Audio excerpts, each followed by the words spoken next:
CBS News is projecting that Donald Trump is the winner of the Nevada caucuses. Again, CBS News is projecting Donald Trump is the winner of the Nevada caucuses. And let's talk to our panel about this. Certainly the polls, Caitlin, had been looking good for Donald Trump, and some of the figures that we've been seeing, the entrance polls seem to indicate the anger was there, the conditions were there for this to be Donald Trump's night, and it appears it is. I think all of the moving parts involved in this kind of thing were certainly in his favor. That anger number is really startling to me, and that really, underscores everything that we've been talking about. That they and the entrance polls that showed that voters had already majority had already made up their minds just goes to show, and I think this is going to be a pattern. Let's go ahead and listen in. This is Trump headquarters in Las Vegas, where the news is spreading.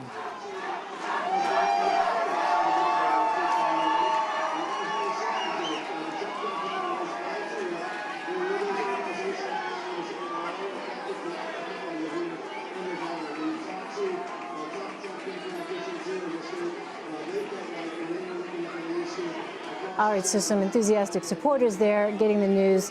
CBS News projecting Donald Trump has won the Nevada Republican caucuses. Let's turn quickly to our CBS News decision desk to break down this. We have our Demarco Morgan and Anthony Salvanto standing by. Hey, Demarco. Hey, Elaine. It's always a good question that I have for Anthony whenever we project a winner. Of course, caucuses are very different from primaries. How do we know so soon that Donald Trump won Nevada? Well, it starts with reporters. We've got interviewers out there talking to people all day as they're coming into the caucuses, and then we've got reporters who actually go and listen in and get that count as they tally the ballots there in those precincts. So as soon as things close, and I should say some of these places closed a little before some of the others, so we collected all of that vote. We look at it here, and I can tell you this looks like it's going to be a fairly convincing win for Donald Trump. He has been up in just about all those precincts. He has had a substantial lead in just about all those precincts. And one of the things we do is we look for patterns in that interview data. We look to make sure that consistently voters we talk to throughout the state, and in particular Nevada, throughout Clark County, are all voting in roughly the same way. And there is that pattern of consistency here, and that's how we know. So we're looking at these numbers right here. What are these percentages?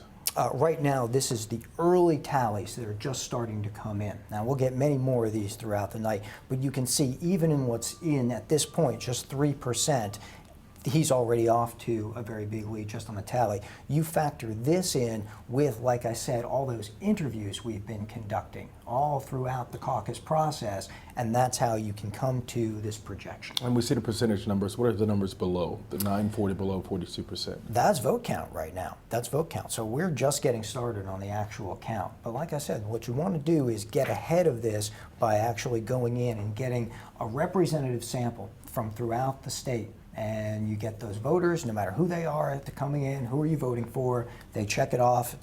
It's private, but they check it off. They drop it in the box, and then they tell us who it is that they were supporting, and they also tell us why. And that's how you get all those other exit poll questions along with it, because you're talking straight to the voters directly. And we're also hearing that there was a record voter turnout there in Nevada.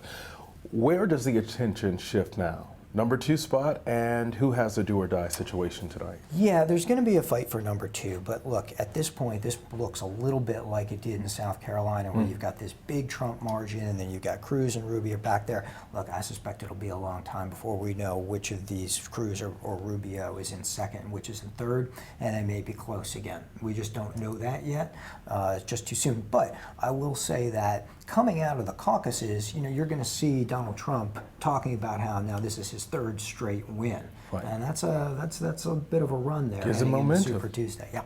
But not a surprise that he was able to walk away with Nevada. Well, that's a great point. He had been up in what polling there was, as we were talking about earlier, and there wasn't a lot of it, but he was up in that, and a lot of folks thought that because he had had a presence in the state, and because caucuses are all about that passion and that energy, and his supporters definitely have that. So even though we see record turnout, it's still a small percentage of all Republicans in the state that actually come out for this. And one of the things that I've been seeing seeing in the tallies as we've been going is that there are a whole bunch of them. Is that we do see a large number of people filling out those forms, and that's one of the ways we can tell that turnout is probably going to end up being pretty high. Yeah.